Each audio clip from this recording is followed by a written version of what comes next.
आयची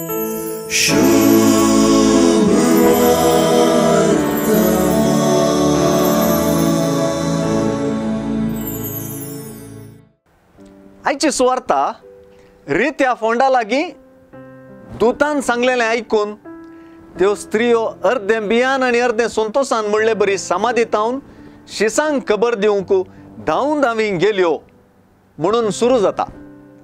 तर दूतान सांगलेलें तरी कितें? भियेल्ल्या स्त्रियांक धैर्य दिवन कुर्सायिल्ल्या जेजूक सोदच्या तांकां तो हांगा ना.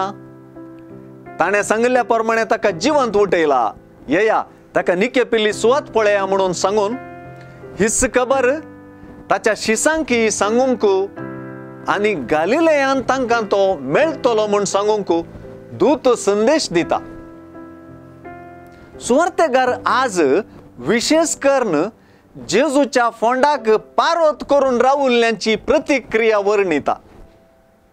ही गजाल मातेवाच्या सुवार्तेन मात्र आमकां वाचूंक मेळटा, देखून ती महत्वाची.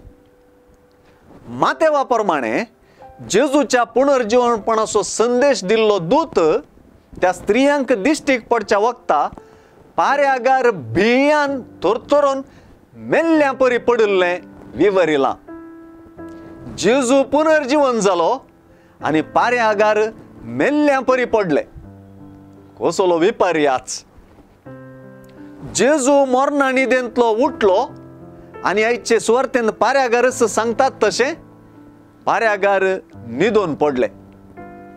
न्हिदोन पडिल्ल्या पाऱ्यागारांनी वा शिपायांनी तो रितो फोंड व्हरनुच्याक लॉन्स घेवन जेजूक ताच्या शिसांनी सोर्न व्हेला म्हणजे पडलें. पाऱ्यागारांनीच न्हिदोन पडचें कितलें विपर्यासाचें! मरणांतलो उठलेल्या जेजूक आटापूंक पाऱ्यांगारांक की जालें ना? लोंस दिल्ल्या प्रधान याजकां आनी मातबारांच्या पंगडा की जालें ना?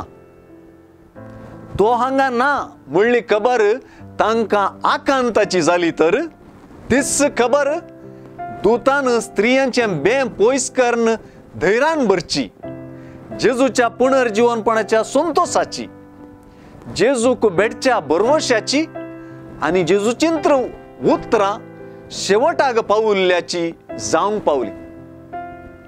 जेजूचेर बरवसलेल्या आमकां जेजूचो रितो फोंड आमचें सर्व रितेंपण काडून उडोवन पुनर्जीवनपणाच्या खऱ्या संतोषान भरता म्हणलें सुवार्तेचें सत आज त्या लॉन्स दिल्ल्यांचें आनी लॉन्स घेतिल्ल्यांचें न्हय, बगार त्या स्त्रियांचें, जेजूच्या शिसांचें आनी आमचें.